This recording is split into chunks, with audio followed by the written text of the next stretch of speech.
नमस्कार, SBT news में आपका स्वागत है। पेश है 31 अक्टूबर मंगलवार दोपहर 1:15 बजे राजस्थान की 15 बड़ी खबरें। इस न्यूज बुलेटिन के प्रायोजक हैं विनी केक एंड मोर। तो सबसे पहले एक नजर डालते हैं आज की हेडलाइंस पर। मोदी के गुजरात दौरे का आज दूसरा दिन, एकता की दिलाई शपथ। राष्ट्रपति और उपराष्ट्रपति ने सरदार पटेल को दी श्रद्धांजलि। सीएम सुक्खू का कुशल क्षेम पूछने एम्स पहुंचे मुख्यमंत्री गहलोत। मोहाली के आप विधायक पर ईडी का छापा और नवंबर के पहले हफ्ते में मौसम बदलने के आसार नहीं। और अब खबरें विस्तार से। प्रधानमंत्री नरेंद्र मोदी के गुजरात दौरे का मंगलवार को दूसरा दिन है। पीएम आज सुबह नर्मदा जिले के केवड़िया पहुंचे, जहां उन्होंने सरदार पटेल को श्रद्धांजलि दी। स्टैच्यू ऑफ यूनिटी परिसर में ही राष्ट्रीय एकता दिवस समारोह मनाया जा रहा है। इस परेड में बीएसएफ और पुलिस के मार्च दस्ते भी शामिल हुए।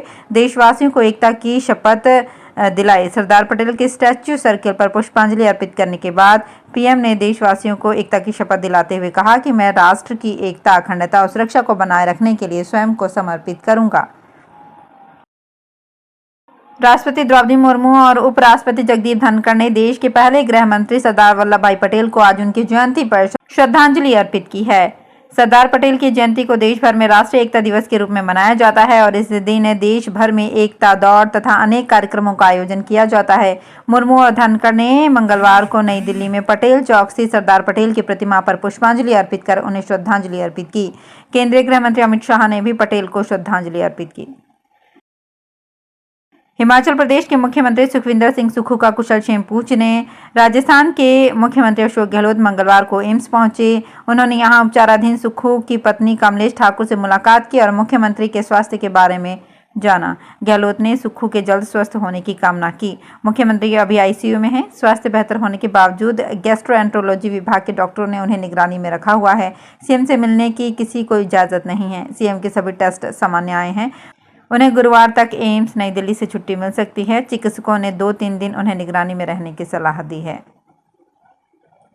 दिल्ली के कथित शराब घोटाले की जांच की आज अब दिल्ली से पंजाब तक पहुंच गई है। पंजाब के मोहाली में आम आदमी पार्टी के विधायक कुलवंत सिंह के घर पर ईडी ने छापेमारी की है। उनके दफ्तर पर ईडी की टीम ने तलाशी ली है। अब भी टीम उनके आवास और दफ्तर पर ही मौजूद है। ईडी फिलहाल अमृतसर, लुधियाना और मोहाली में शराब डीलर्स के खिलाफ भी एक्शन ले रही है। उनको लेकर एजेंसी जांच में जुटी हुई है। सूत्रों के मुताबिक ईडी कुलवंत सिंह के घर और दफ्तर में मौजूद दस्तावेजों की पड़ताल कर रही है। हालांकि अब तक ईडी ने ये जानकारी आधिकारिक तौर पर नहीं दी है कि कुलवंत सिंह के घर पर रेड किस मामले में मारी गई है, लेकिन सूत्रों का कहना है कि ये मामला शराब घोटाले का ही है। जयपुर मौसम केंद्र के अनुसार राजस्थान में अगले कुछ दिनों तक तापमान में परिवर्तन होने के आसार कम हैं। हालांकि बारिश के चलते प्रदेश के कुछ इलाकों में ठंड जरूर बढ़ सकती है।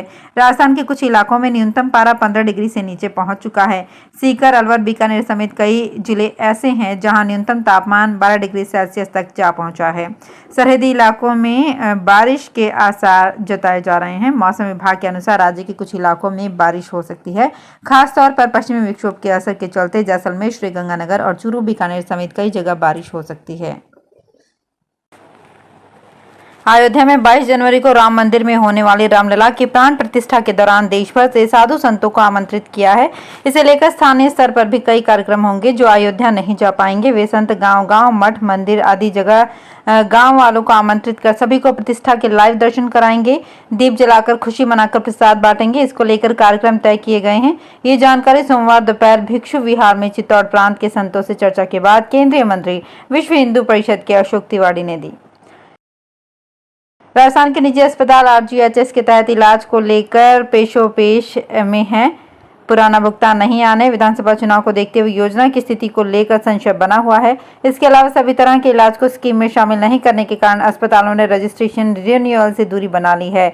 1 नवंबर को होने वाले रजिस्ट्रेशन रिन्यूअल में प्रदेश के करीब 40% से अधिक अस्पतालों ने आवेदन तक नहीं किया।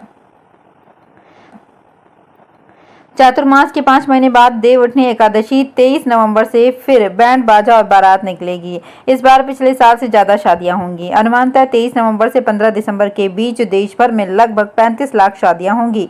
प्रदेश भर में 2.5 से 3 लाख तो अकेले जयपुर में 14,000 से ज्यादा शादियां होंगी, जबकि पिछले साल जयपुर में 10,000 शादियां हुई थी। यानी इस बार 10 से 15% शादियां अधिक होंगी। अकेले देव उठनी एकादशी को शहर में 4500 शादियां होंगी।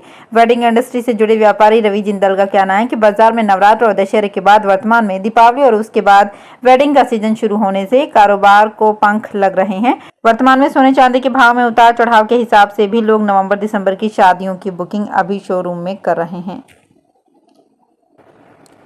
दीपावली शादी समारोह के सीजन को देखते हुए मिलावटियों के खिलाफ जयपुर में खाद्य एवं सुरक्षा विभाग की टीम एक्शन में आ गई है। आज सुबह करीब 4:30 बजे जयपुर सीएमएचओ की टीम ने चोमू के चितवाड़ी इलाके में 6 फैक्ट्रियों पर छापा मारा, जहां से दूध मावे के सैंपल लिए गए। जयपुर सीएमएचओ फर्स्ट डॉक्टर विजय फौजदार ने बताया कि फूड सेफ्टी कमिश्नर शिव प्रसाद नकाते के निर्देश पर आज हमने तड़के ही चोमू के चितवाड़ी में छापा मारा। ये वो इलाका है जहां सबसे ज्यादा दूध उत्पाद जैसे कि दूध पनीर का उत्पादन किया जाता है। जयपुर शहर के अलावा आसपास के इलाके में बड़ी संख्या में यहीं से पनीर सप्लाई होती है। त्योहारों के सीजन को देखते हुए रेल यात्रियों की सुविधाओं को बढ़ाया जा रहा है। आगामी दीपावली और छठ पूजा पर यात्रियों की भीड़ ज्यादा हो सकती है। इंदौर भिवानी इंदौर और वलसाड भिवानी वलसाड साप्ताहिक ट्रेनों का संचालन किया जा रहा है। दोनों ट्रेन का ठहराव चित्तौड़गढ़ में भी होगा। उत्तर पश्चिम रेलवे अजमेर डिवीजन के chief public relation inspector Ashok Kumar Chauhan ने बताया कि इंदौर भिवानी साप्ताहिक स्पेशल ट्रेन का 3 नवंबर से 29 दिसंबर तक 9 ट्रिप होगा। इंदौर से हर शुक्रवार को शाम के 7:20 पर रवाना होकर चित्तौड़गढ़ रात 1 बजे पहुंचेगी और यहां 5 मिनट के ठहराव के बाद 1:05 पर रवाना होगी। जैसलमेर जिले में मौसम के बदलाव का दौर जारी है। जिले में दिन और रात के तापमान में मामूली गिरावट दर्ज की जा रही है। दिन का पारा पिछले दिनों से 35 डिग्री के आसपास स्थिर है। इससे दिन में गर्मी का असर है, वहीं रात को हल्की ठंड का असर है। आने वाले 3-4 दिन तक दिन में गर्मी और रात में हल्की ठंड का असर रहेगा। मौसम विभाग की माने तो नवंबर के पहले हफ्ते में सर्दी का असर बढ़ने की संभावना है। 2018 के विधानसभा चुनाव में दौसा जिले के 111 पोलिंग बूथ पर वोटिंग प्रतिशत 75% से कम रहा था। ऐसे में उन पोलिंग बूथ समेत जिले भर में मतदान का प्रतिशत बढ़ाने के लिए स्वीप गतिविधियों के जरिए प्रशासन का मतदाता जागरूकता अभियान पर फोकस है। इसमें नुक्कड़ नाटक, लोकगीत और स्कूल कॉलेज में बच्चे मानव श्रृंखला बनाकर और शपथ दिलाकर मतदाता जागरूकता का संदेश दे रहे हैं, ताकि लोकतंत्र के उत्सव आगामी विधानसभा चुनाव में ज्यादा से ज्यादा मतदाता अपने मताधिकार का प्रयोग कर सकें। जिला परिषद के सीईओ और स्वीप प्रभारी धारा सिंह मीणा द्वारा इसकी मॉनिटरिंग की जा रही है। सवाई माधोपुर में चुनाव आयोग और प्रशासन की ओर से 100% मतदान के लिए जागरूकता के नए अभियान और प्रचार किया जा रहा है। इसे लेकर शहरी क्षेत्रों में ज्यादा ध्यान दिया जा रहा है, लेकिन ग्रामीण क्षेत्र मतदान में शहरों से काफी आगे हैं। हर बार जिले में शहरों के मुकाबले ग्रामीण क्षेत्रों में मतदान अधिक रहा है। पिछले विधानसभा चुनाव 2018 में जिले में शहरी क्षेत्र में 63.88% और ग्रामीण में 68.33% मतदान रहा था। ऐसे में शहर की तुलना में ग्रामीण क्षेत्रों में 4.45% मतदान ज्यादा रहा है। अंतर्राष्ट्रीय पुष्कर मेला 14 से 27 नवंबर तक उसी स्वरूप में भरेगा जैसे हर साल भरता है। टूर ऑपरेटर्स ने चुनाव आयुक्त भारत सरकार के नाम पत्र भेजकर मेला अवधि बढ़ाने की मांग की थी, जिसके बाद राज्य के मुख्य चुनाव आयुक्त ने कलेक्टर को मेले को लेकर दिशा निर्देश दिए। 19 से 23 नवंबर तक पशु प्रतियोगिताएं आयोजित की जाएंगी, जबकि पूर्व में पशु मेला 14 से 20 नवंबर के बीच पूरा लगाने के निर्देश दिए गए थे। शराब नीति केस में दिल्ली के मुख्यमंत्री अरविंद केजरीवाल को ईडी ने 2 नवंबर को पूछताछ के लिए बुलाया है। इसी केस में केजरीवाल से सीबीआई ने अप्रैल में करीब 9.5 घंटे तक पूछताछ की थी।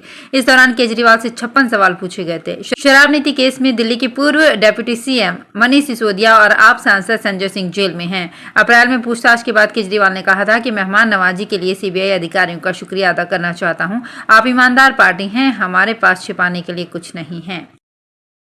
तो फिलहाल इस बुलेटिन में इतना ही। फिर हाजिर होंगे कुछ और बड़ी खबरों के साथ।